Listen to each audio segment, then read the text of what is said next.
Hello, my fellow concerned friends, and welcome back to my channel. Thank you so much for watching and showing up and supporting me every single time I post. It means the world to me. And if you're new here, hello, welcome to my channel. Thank you so much for clicking on my video. Out of all of these other videos you could have clicked on, you chose to click on mine, and I really appreciate that. I hope that I am able to bring you something beneficial from today's content. And yes, today's video is extremely late. I apologize, but it's because it's a lot. And I do already have a trigger warning at the very beginning of this video, but in case you were not looking at the screen at the very beginning of this video, I want to give a very clear trigger warning now. In today's video, we will be discussing themes of grooming, manipulation, coercion, CSA, as well as the public's reaction and victim blaming these male students who were harmed by their teachers. So if you feel like this is not a video for you, I totally understand. Please click off and watch a different video. But I do just want to say this is not like a true crime channel. I'm not going to be sitting here reading all 190 pages of the police report and giving you every juicy detail. I want to talk about the situation first of all, so that we all know what happened and what's going on.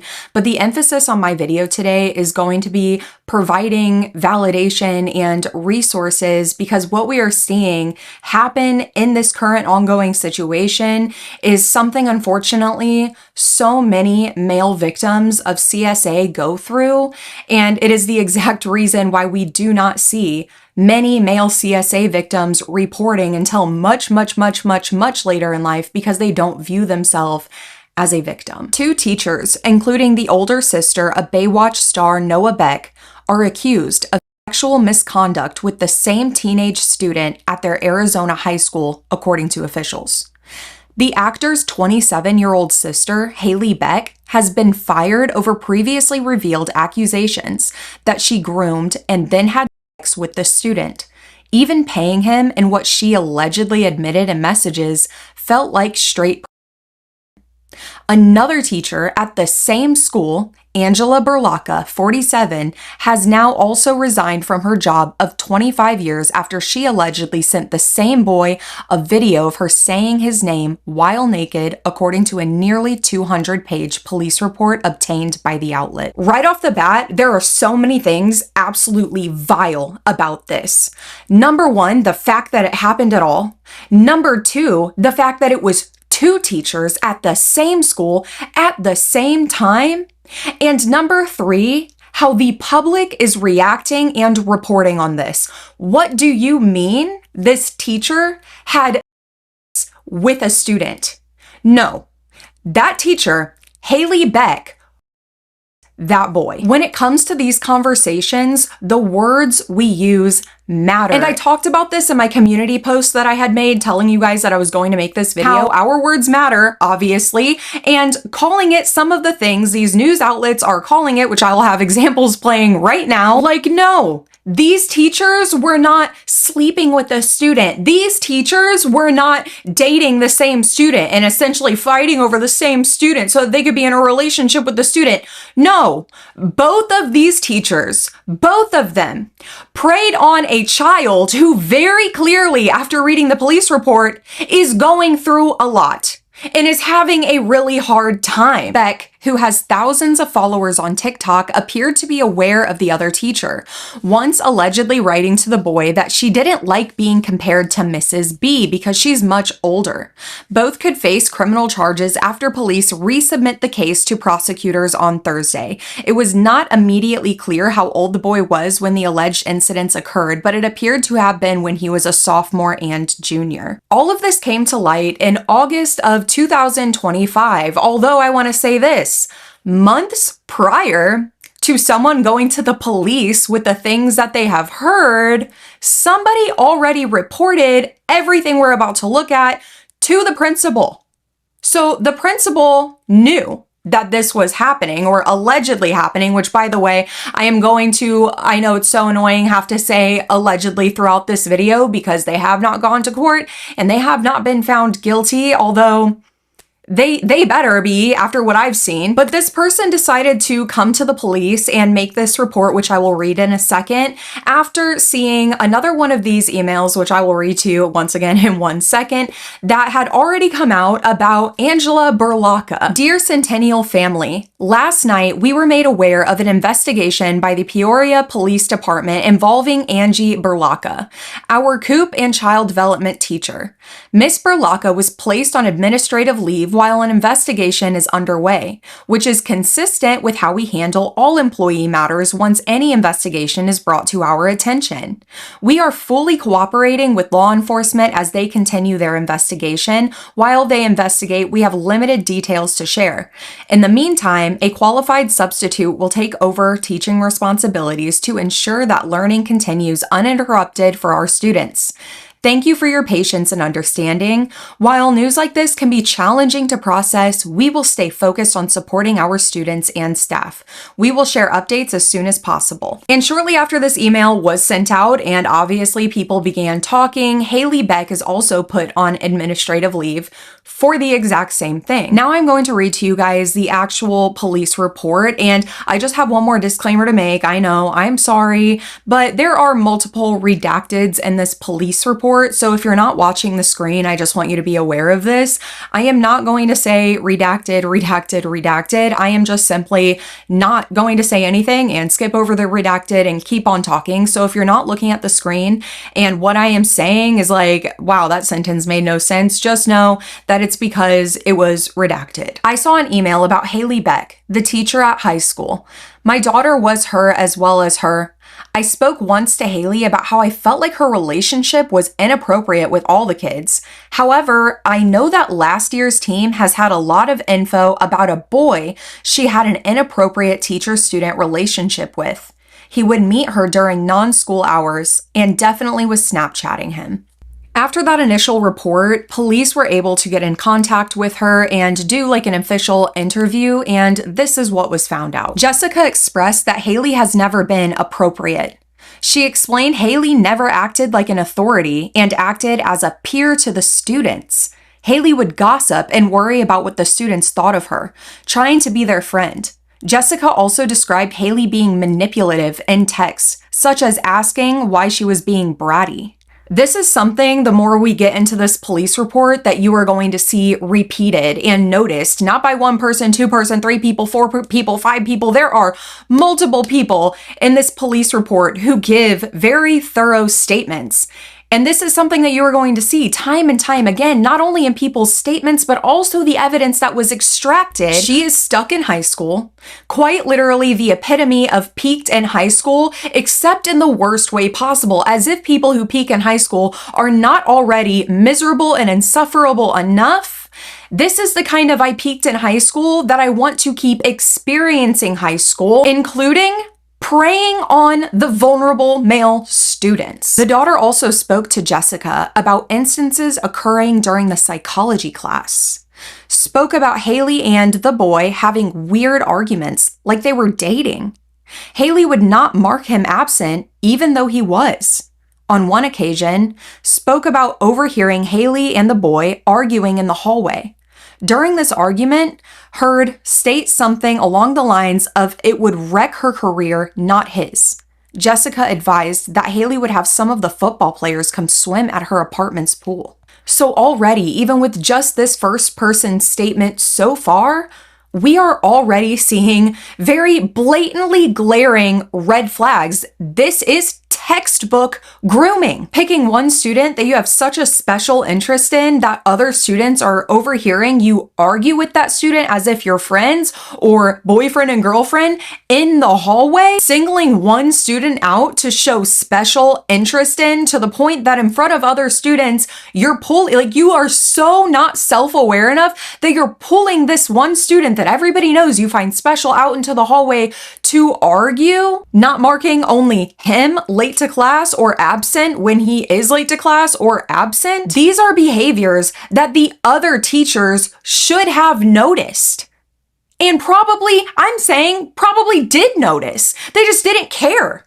Nobody likes to confront people. Nobody likes to say, hey, that's a little weird, because we know why, because most people are defensive, especially when it comes to harming children. What they'll say is, oh, you thought that looked weird? What does that say about you? I'm just nice to all my students. Like, I'm just nice to all my students. What are you saying? Do you have something to hide? But like, I don't care. I really do not care. Call out that behavior. I don't care if it makes you uncomfortable. Think about how uncomfortable these students are. If you see something, you should always say something. It does not matter how long you have known that person. It does not matter how nice that person looks. Because again, as we go through this police report, you're going to see time and time again, Haley was so nice. Miss Beck was so nice. We had suspicions, but we never really thought, we just thought she was really nice and just the cool, fun teacher. So was my stepdad.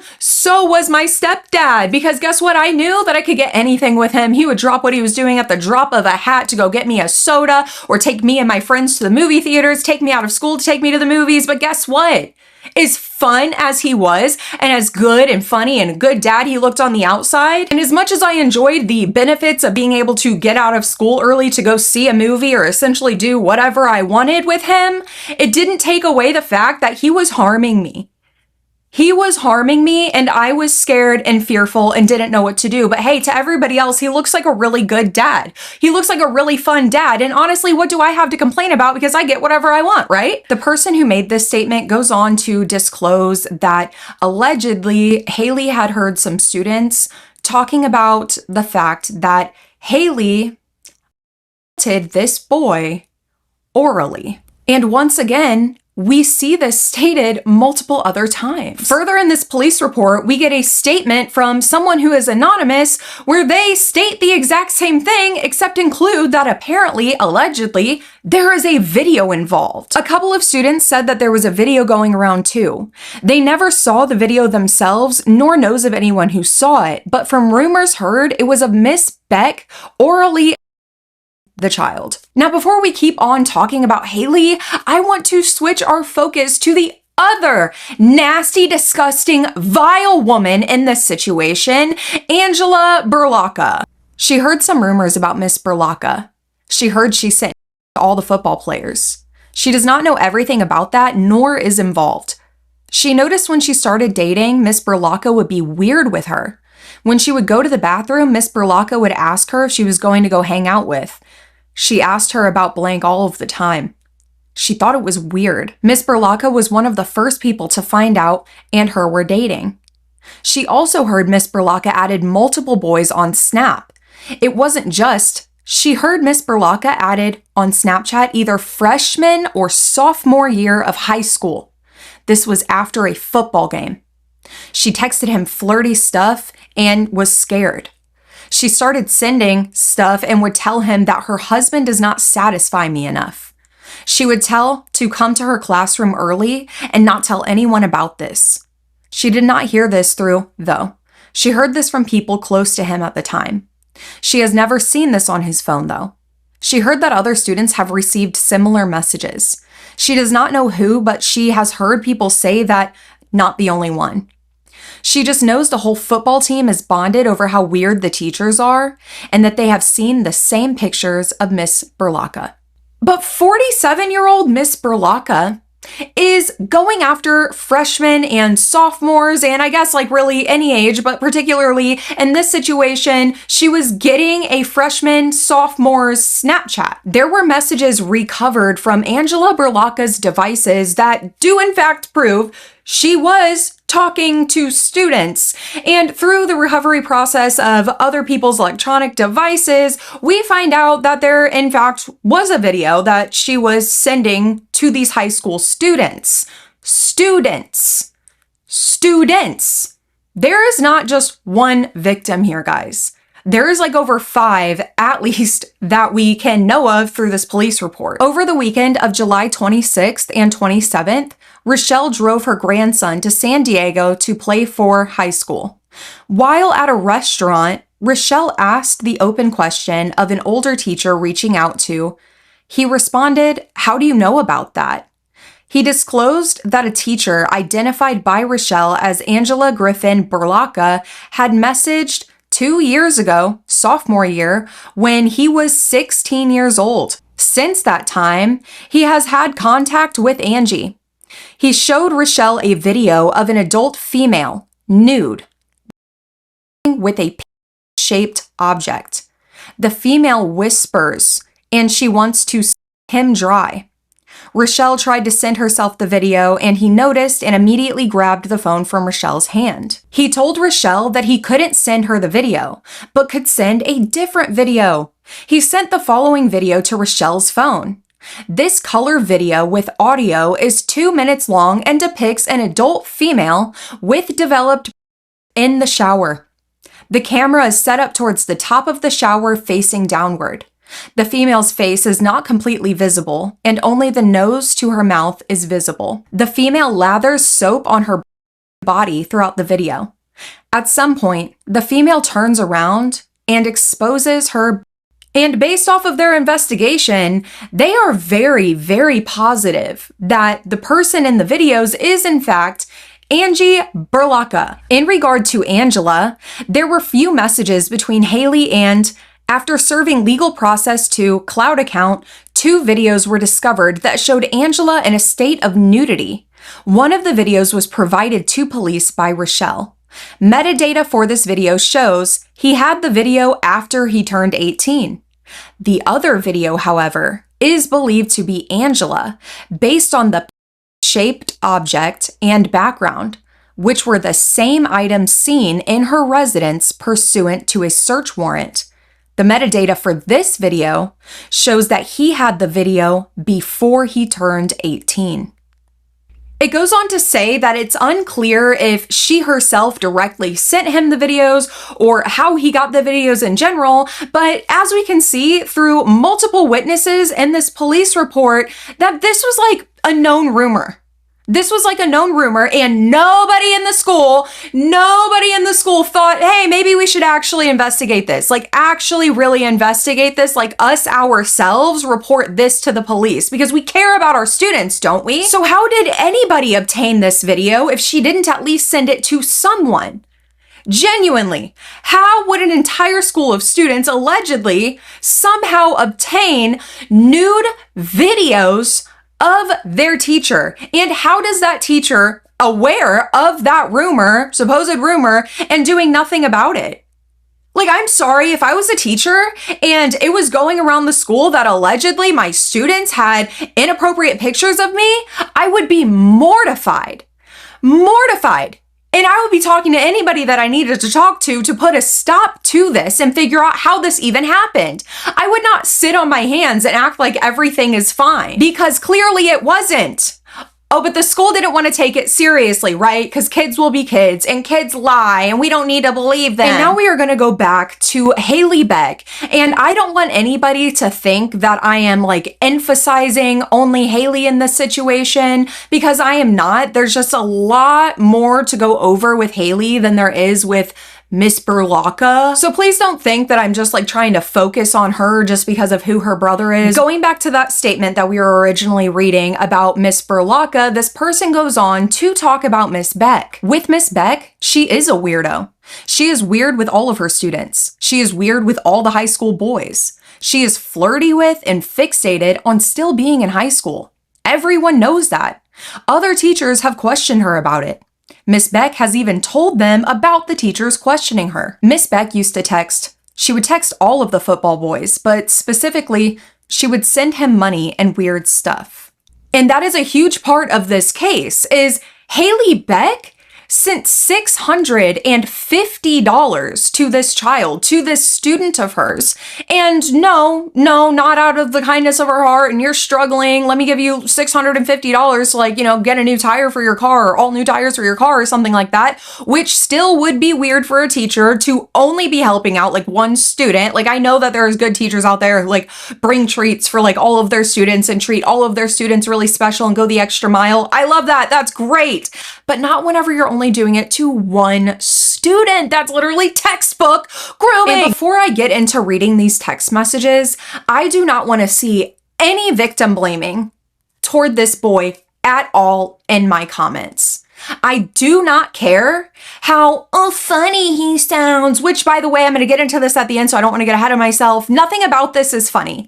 Nothing about this is funny. What you are seeing in these text messages with him being mean to her or, giving her the cold shoulder, and even sometimes like straight up being mean to her, like just straight up being mean to her and calling her names, that's not because he's funny and he thinks that he's being funny. Like, what you are seeing in these text messages is somebody trying to handle and process and deal with their and trauma as best as they can. Like, I am sure he was sitting there considering what would happen if he completely cut her off or said, no, stop, I'm going to tell someone.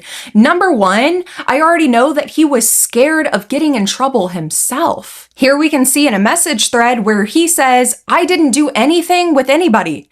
I am not involved in a sex crime. Like, already he is viewing this as if he did something wrong, as if he is going to get in trouble. Not to mention, he was probably considering, like, what is going to happen to me if I do what I feel like I need to do to make this stop? Well, there goes the money. Is she going to stop doing his homework now? Is she going to start actually marking him as absent every single time he is absent? Like, it is very clear throughout this police report that this child does not have a good support system around him, and he is very, very anxious for his future. Like, he just wants to make it to be able to play football, because while all of this was happening, mind you, his parents were fully aware. His parents were completely fully aware that this was happening. So already he's made to think that this is normal at home, and now he's experiencing this at school. He's thinking, I am going to get in trouble, or if I stop this, I am going to lose everything for my future, because there goes my grades, all of my absences are going to catch up with me. And then also having to see the public's response to these messages that he probably never thought would come to light, let alone in the hands of so many people, where people are making jokes of it. Oh my gosh, he is so funny, so funny. And then other people talking about, oh, he's clearly not a victim because he clearly likes it. He's playing into it. Get a grip. He doesn't even understand what happened to him. Clearly he doesn't, because he thinks he's going to get in trouble. He does not even understand what is happening to him. I was groomed and by a man in the church that I was going to when I was 17 years old. And for a very long time, I never called what happened to me, because number one, it felt good. And number two, I technically said yes. I might have said no a million times before, but hey, I technically said yes. So what happened to me doesn't count as rape, right? When in reality it does, because I was 17 and he was 27. I was a foster kid who was going through a lot and just trying to feel safe and secure and have a home. And he saw that and preyed upon that. And for so long, I minimized what happened to me because number one, I was 17 and, everybody says, oh, you're old enough to know right from wrong. You're old enough to know what's going on. So how could that be? No, I'm 26. I'm 26. I had no clue looking back. No clue. And the people around me at that time, because like this situation, everybody knew. Everyone in the church knew. And they could tell you that at that time when I was 17, I didn't see it as wrong. I almost in a way would brag about how I'm dating someone so much older and he already has a car and his life set up and I'm just gonna be able to graduate and just start life the best way possible. But that wasn't going to happen. But that's how I viewed it then. Now that I am 26, I see it for what it was though. So I do not want to see any victim blaming when I read these messages. Haley says, yeah, and all the while you have a girlfriend on the side, but at least I'm not going to start arguments with you randomly. I don't know if this is supposed to be a compliment or offensive. He says, compliment. You're just not in a body, that's all. He laughed at, yeah, and all the while you have a girlfriend on the side. I live a wild life. What can I say? Reacted to, but at least I'm not going to start any arguments with you randomly. He says, cap. Haley says, and there's the insults. The numbers, I believe, are probably emojis, so I think that that's just a bunch of emojis. And then he goes on to say, is it really an insult if it's just a fact? Haley goes on to say, so is this you admitting you have a girlfriend? Because if that's the case, I'm not doing nothing with you. He later states, I don't have a girlfriend for real. Haley says, okay, thank you. I really hope you aren't trolling me though. Because weirdly, that is when I would cut everything off. Not like us being cool, just my physical and money services. So I hope you aren't lying just to keep it. Absolutely vile. Absolutely vile. And those messages are some of the messages that I've seen people like joke about and say, oh my gosh, he's so funny. No, he's slighting her and trying to protect himself and make him feel like he has at least a little power as much as he can. That is what's happening. She is so obsessed with whether or not this teenager has a teenage girlfriend. And in reading those, it really brings to light a lot of the other statements made by witnesses where, like we saw earlier, oh, Miss Beck would talk to me a lot about my relationship with this person. And if we're really together and would just ask a ton of questions about what's going on in my relationship, I wonder why. I wonder why. It's almost as if Haley was going to the girlfriend and being like, so are you together or not? And when the girlfriend would say, yeah, why are you asking? Oh, now Haley's mad. Now Haley's mad. Now Haley's going to go text this victim and grill him and say to him that weirdly, out of everything, I would cut you off if you had a teenage girlfriend. As we continue reading the police report, it is abundantly clear that all of this behavior, once again, was not unknown. Multiple witnesses talk about having witnessed text messages between the victim as well as Haley, as well as knowing that Haley would allegedly invite the football team over to her apartment complex to swim. In another statement, someone says that they heard a rumor that a football player saw Miss Beck leaving house. She does not remember who the football player was that allegedly saw this. Someone is dating blank.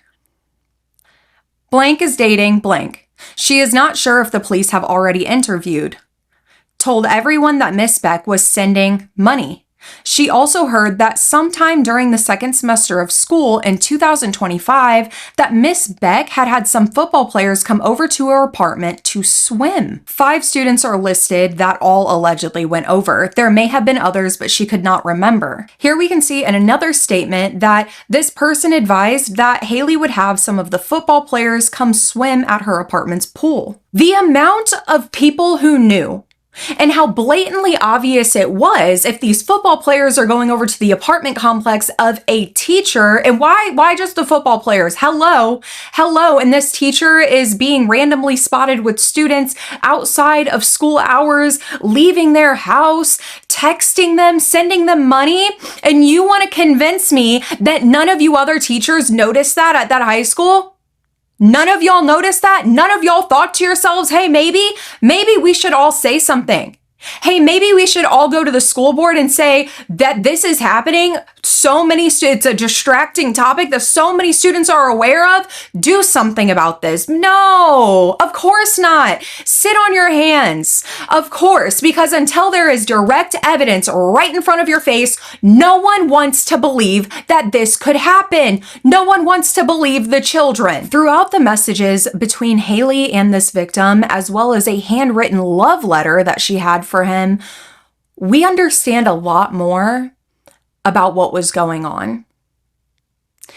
In my opinion, based off of what we have in this police report, and everything is alleged, right, until they're found guilty, but in my opinion, based off of what I am seeing, she quite literally saw this kid who was struggling, clearly does not have parents who really care, saw that this kid had big dreams and goals, and knew that she could control and manipulate him. She can dangle opportunities over his head. I won't mark you as absent. That'll help you look better for schools, right? I'll do your homework for you. That'll help you look better for schools, right? I'll send you money. Genuinely, an evil person to see a child who clearly needs love and help and take advantage of that. For the context of this next message thread, be aware that the victim in this case had a lot of driving that he had to do, and Haley's going to a Post Malone concert and was sending him pictures. He reacted to a picture she sent where she said, "Posty fit check." Haley says, "One compliment gets you $5 gas money." He says, "Well, I'm gonna have to shell out about 5 more compliments." Haley says, "Better start now." Then she says, "Well, no, now they're forced. I don't want them anymore." He says, I think your boots are very fitting. They proportion well on your legs. I think your top is cute because of the fray lacy look. I think the hat is fire. Okay, belt, I see that, and I like your hair straight. Boom. She says, was that hard for you to be honest? She reacted to, I think your top is cute because of the fray lacy look. Then she goes on to say, you should have seen me the last time I wore this shirt. It was tight on me. It is always so disturbing to me to actually see the inner workings of these people, because this grown woman just told a high school student, I will pay you $5 for every compliment you give me. You are disgusting. And then to sit there and say, oh, well, actually, never mind, because now they're forced. And then to go on and like basically heart react to one of the compliments. Like, what is genuinely wrong with you? What is genuinely wrong with you? And in these next few text messages, we are going to get more into the ways that Haley has this child. It is very clear in these text messages that she has this boy multiple times. This wasn't like a one or two thing. Like, this was like a frequent ongoing thing, to the point that she is like making jokes to him about it in their messages, as well as the things that she wrote in the love letter. But I just wanted you guys to be aware of that. This is sick. This is sick and disturbing. This is a conversation between an adult woman and a child. Now, I will not be reading his responses because I think that they are unnecessary in this context, and that's a child. Like, that's a child who probably, again, never thought that these messages would ever come to light. And I can't imagine how much he is feeling right now, seeing everybody's response, analyzing what he is saying, and trying to decide how he should feel and if he's a victim or not, simply because of what he was saying in messages with somebody so much more significantly older than him, as well as somebody with so much more power than he does. Here he requests money and Haley sends him the money via Apple Pay. And she goes on to say, you know, you could always just get your off with me. You're sick. God forbid a girl offers her services. But I'm also serious. Just call me if you're feeling crazy, or we could keep it PG and get froyo. This is a student. This is a kid who is quite literally just trying to get through high school. A kid who just wants to play football and make it somewhere, be something. And this is what this grown woman is sending a child. In this message thread, Haley says, "'Cause I drank and I'm being responsible. About to smoke a selfie. Brother, what are you doing tomorrow? I'll suck your then. I know, after I eat this burrito. Okay, well, add me to your plans. Oh, cut it out. You don't know what you're doing, but saying if you get an opening. Interesting. Let's prioritize me if you want my mouth around your d. I need approximately a day break from sucking. My throat is not well. What are you doing, brother? What are you doing, brother?" The text messages are genuinely sickening, and it infuriates me how people are making a joke out of it. They really show just how evil of a person Haley is, because it shows over and over and over again how happy and excited she is to be able to dangle her power and control over him over his head. Even saying things that makes him think he has control in the situation, like, I'm just offering my services. No, you're him. And you're trying to make it sound better. You're trying to make it sound like he is getting something beneficial when he's not. Now I'm going to read you guys the love letter that she wrote to this student, because this student was going to be moving to California. And although she knew that he was eventually moving to California, he didn't tell her when he left. So again, victim blamers, do you really think that this was a relationship that he really wanted? That he would have been really pursuing? Because he didn't even tell her when he left. It's almost like he was trying to ride out the situation as best as he could until he had his out. And again, we're talking about a child here being taken advantage of and harmed by not just an adult, but a teacher. who he is supposed to be able to trust with everything. Now, here is the love letter that Haley wrote to him. You're probably gonna think this is cheesy as hell, but you know, I'm a words girly. I know, you aren't dying, and you're literally just a text away, but I had little notes from people when I was away studying abroad and would just read them whenever I was feeling a little lonely. Obviously, with you being away from your closest people, you may feel this way at some point. So read this if you do. I'm really proud of you for choosing yourself in this situation, even though I know it was tough. It's kind of crazy to look back and realize in my 2 years of knowing you, our relationship has changed so much. I'm really glad I had the opportunity to teach you your sophomore year, because without that, we would have never really been chill with each other. I know there's some random times and days where you decide to hate me, but that's okay, because I know at the end of the day, we're solid, most of the time. I genuinely feel like you're a brother. Weird. Maybe a cousin or stepbro. And truly never thought I would be in this situation with you, but I am glad to have you as someone who I think will be in my life for a while. Even if we don't talk all the time now, or even at all when you're in college, I feel like our little bond will always be there. So just hit me whenever you want to get wasted at a bar together, and I'll send you my wedding invite one day. I know you're nostalgic as fuck, and I hope you look back at our time as a good one. And no, this isn't me saying goodbye, but I know things will be different. But don't forget our first pickleball hangout and how you wouldn't get out of my car for like 3 hours. Or our Sonic run after your state game. Or all the random times you fell asleep on my couch just waiting for me to invite you into my room, LOL. Oh, or our go-kart experience in word games at Shake Shack. You know, for this relationship being extremely wrong, I feel like we have really made the most out of it. I'm glad I got to come to your tattoo appointments, even if you just wanted me to bring you food. All of our car hangouts were fun, too, for eating and other stuff, LOL.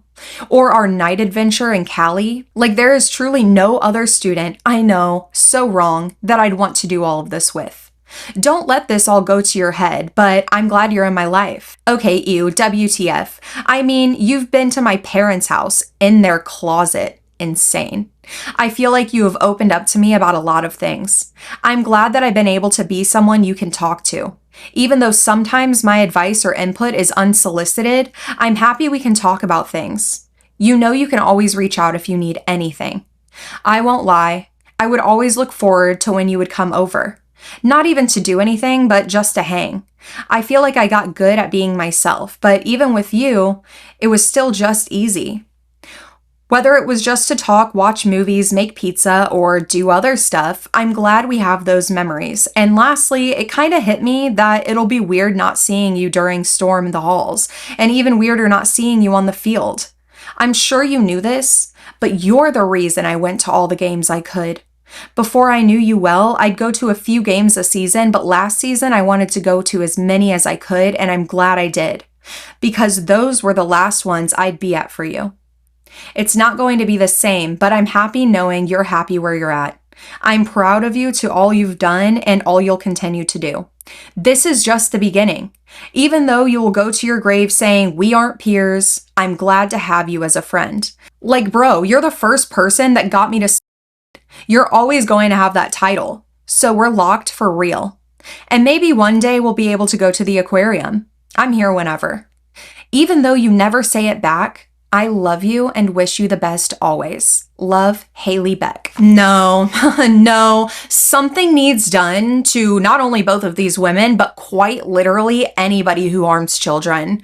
Because what do you mean you are so screwed up in the head that you wrote a child a love letter and are sitting here saying, oh, we're locked in together forever because you got me to try for the first time. You'll always have that title. You are a loser. You are a loser. And by the way, it's also found out that she would frequently buy him. Like, you are genuinely such a loser. And then to sit there and describe every time that she has him in her parents' house, in the closet? Was he hiding? What was going on? How many times was it? Because this is just what you could remember at the drop of a hat, writing a handwritten love note. Like, he'll never see you as a peer because you're not a peer.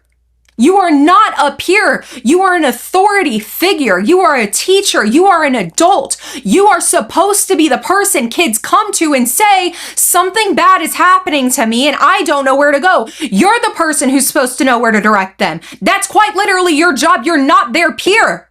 You're not their peer. You're the protector. At least you're supposed to be. He was 16 when you met him. He was 16 when you started grooming him. Like, genuinely, what is wrong with you? What's wrong with this school? Because if you remember what I said earlier, not only do we have these disgusting, vile human beings that the school hired to protect children, prior to that, there was a Spanish teacher who was let go for similar reasons. Here, someone says in a statement to the police that she has heard things about high school and things being swept under the rug. She does not know any specific, but she has heard rumors. She heard that a male Spanish teacher was very friendly and flirty with girls last year, and he was fired before anything else came up. 1, 2, 3? 3 very recent cases of this happening? Oh, this school, there's something weird going on with this school, allegedly, in my opinion. Look into the dang school. Yeah, yes, please get rid of those two. Bye. This next statement is from the principal, and there's a couple people you should know for context. Number 1, Scott is the principal. Number 2, John is the football coach. John informed Scott spoke to the Peoria Police Department regarding seeing in TikTok videos. In addition to this, John advised the Peoria Police Department has interviewed 30 students regarding this incident. John considered just to be another student in these videos. Upon conclusion of interviews with detectives, John told Scott while on the way back to their residence, acknowledged he and Haley Beck had been messaging back and forth. According to the messages, consisted of questions such as, "How's your day?" and "How's your rehab?" These messages occurred at the end of summer break in July. John believed this was weird that a teacher would be engaging in text messaging with a student like this, and John told Scott the police department had informed him that they were going to be getting a subpoena for Snapchat messages. John believed that this was a precautionary measure. Scott told John he was concerned that this was not just an innocent thing. Scott informed John he knew that the Peoria Police Department had shared with them that there was a concern was potentially involved in an inappropriate relationship with one of the teachers at high school. According to Scott, John seemed thrown by this statement. John proceeded to act like the police had not disclosed this information to him. John began asking about the potential impacts regarding this incident. John believed is scared of him and that wouldn't tell the truth about what occurred. John did not feel was a victim.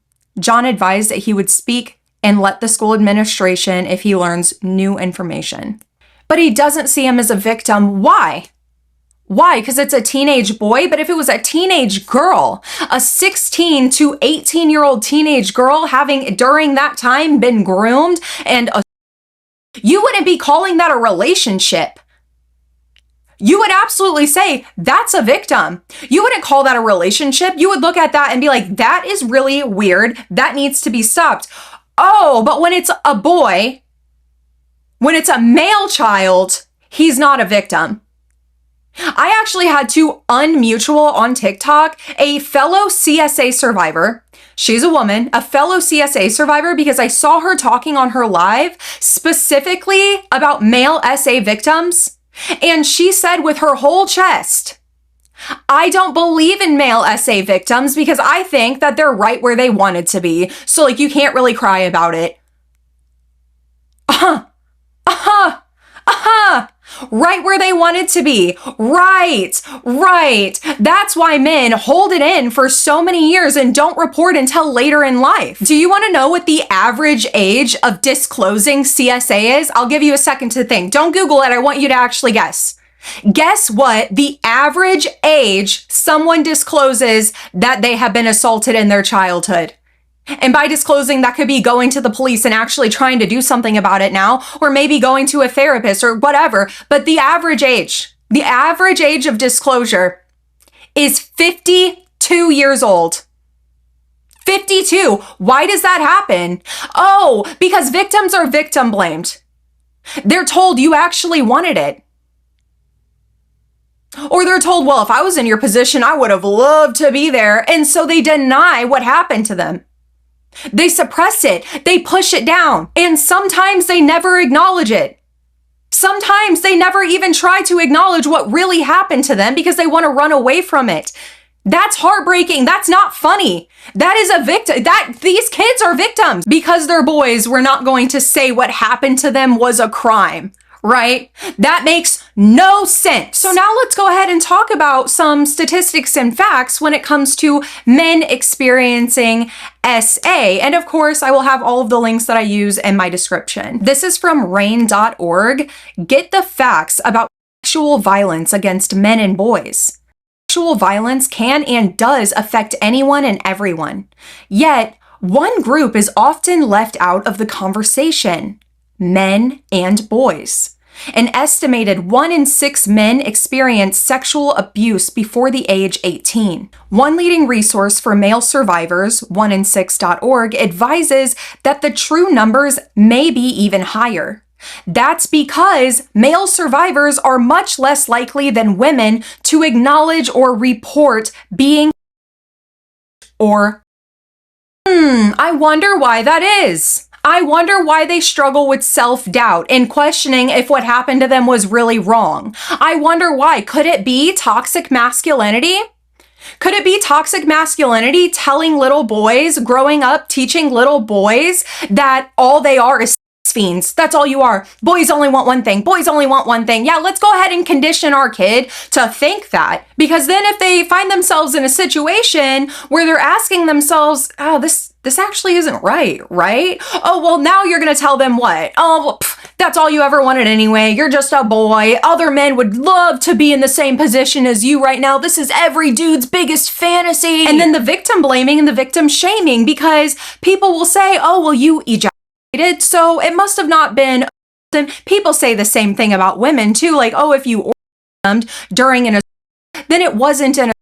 And that breeds a bunch of internal confusion and shame and self-guilt. 60% of rapes are committed by someone known to the victim. 31% are committed by strangers, but 28.3% are committed by well-known or casual acquaintances. 21.4% are committed by intimate partners. 13.1% are committed by other relatives.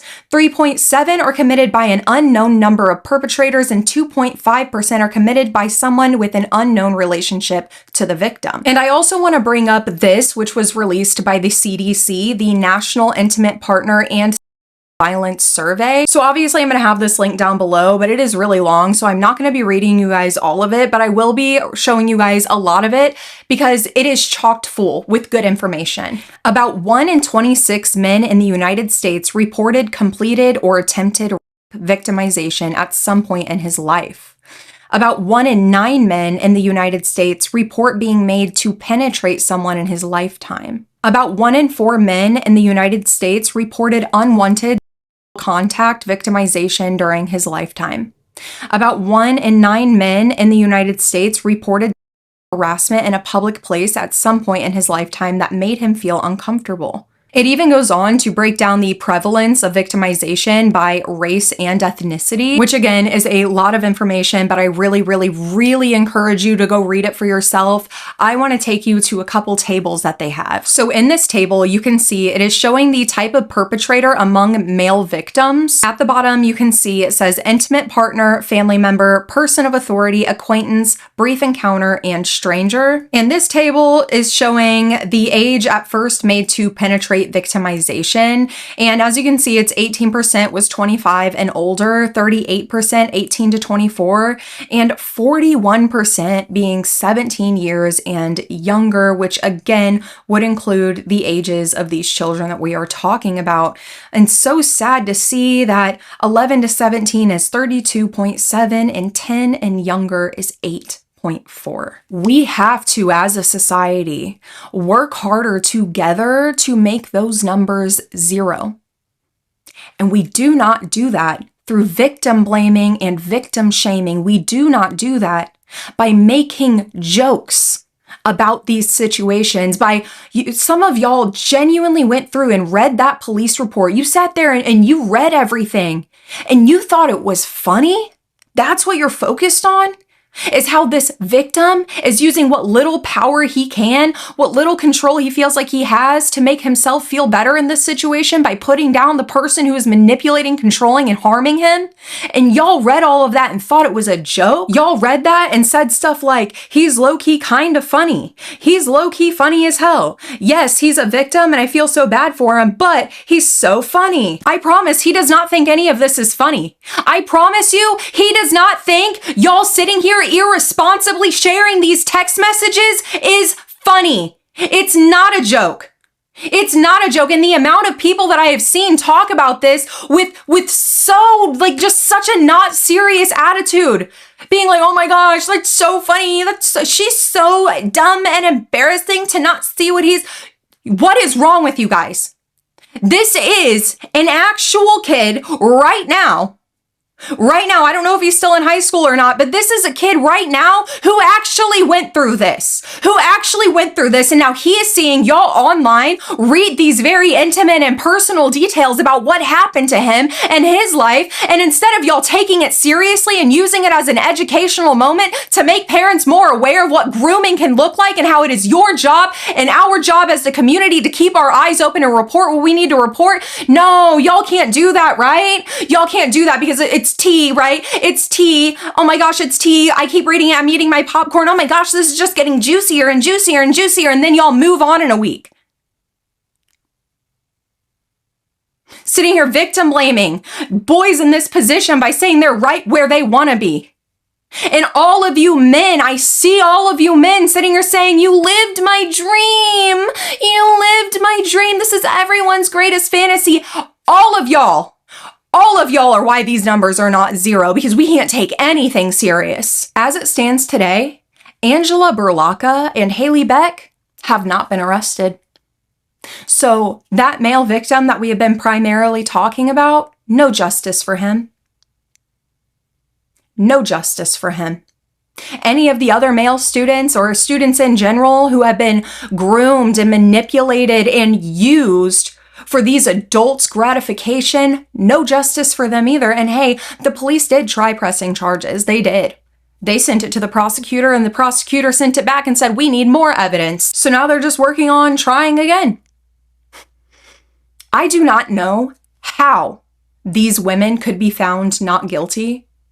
Like, I'm sitting here saying to myself, with everything that I just saw, everything that I've read, there is no way that they will get off with nothing, right? Like, surely they will be locked away forever. Honestly, realistically, what do they give them? Like 1-2 years, sometimes even probate. Like, are we joking? We so lightly punish child crimes. That's, like, in my opinion, one of the biggest reasons why it continues to happen so prevalently. Because guess what? The people who harm children know that children can't collect evidence for themselves. They know that. They know children are naive and not thinking about the future in that way. And they also know that if they are caught, it's probably going to be an extremely light punishment. And on top of it, their family will forgive them and be understanding. And the cycle continues and it continues. Hello, we need harsher punishments, like the harshest punishments for people like this. People who go out of their way to prey on and harm vulnerable, marginalized people, definitely children. Get them out of here. Get them out. Yeah, make them scared to harm children. And lastly, I want to say this to you parents, to teachers, to anybody who is around children. I hope that you paid attention to this because this is textbook grooming. You see a teacher singling out a student, question that. You see a teacher buying only one student, that same student even, special treats or bringing them gifts or giving them extra points or helping them out here and there, but not the other students. Yeah, you should question that. You should question that. You're hearing rumors about inappropriate, harmful message being sent to students. Yeah, question that and report that. Fellow teachers, mind you, you're also a mandated reporter. Yeah, the teacher who's doing the harm is too, but you're a mandated reporter. You step in and report. And parents, I hope that you see some of these signs. How she was secluding and isolating the students that she was, buying them food, letting them use her car, being their friend more than an authority figure. Pay attention. Pay attention. And as a parent, you have every right to take your child out of a class or a situation where you do not feel like they are safe. All in all, my heart absolutely breaks for all of the students at this high school. I can't imagine how fearful they must be and how little they are trusting really any teacher at this point. And that's all on the school's fault for failing them. I hope that these victims get justice. I hope that they get the justice that they deserve. And in particular, because we've been talking about him the most, the one male victim that's like the primary victim here, I hope so badly that he has people around him telling him, no, that wasn't normal. And it wasn't your fault. And nothing you did during that time should you feel bad about. You were just trying to survive, to get through it, to graduate, to start your life. And then this evil witch came in and took advantage of where you were struggling. But that's all I have for you guys today. I have been filming for 3 hours now. Who knows how long this video is going to be. I think I pretty much covered everything that I wanted to cover, especially those resources for male victims at the end. But I want to end with this. If you are a male survivor or victim of CSA, please know that healing and help is available. That is not your fault. Even if it felt good does not mean that it was okay. And you deserve support. Please talk to somebody, a therapist, your school counselor, talk to somebody about what is going on. You deserve to be heard. You deserve to be validated, to be listened to. You deserve to be told resources to be able to heal. You do not deserve people victim blaming you. But that is all I have for you guys today. Thank you so much for watching. I know that this was a really, really long video and not a comfortable video, but I'll keep my eye on this and I have my fingers crossed so badly. I hope that they throw the absolute book at these women. And I hope these boys get the justice, validation, and help that they need and they deserve. But that is all I have for you guys today. Thank you so, so much for watching. If you made it this far, go ahead and subscribe. And if you like this video, give it a like. I look forward to seeing your guys' comments down below. Again, I don't want to see any victim blaming. Like, I am just going to delete any comment that I see that is victim blaming. But yeah, I will see you guys on the next one.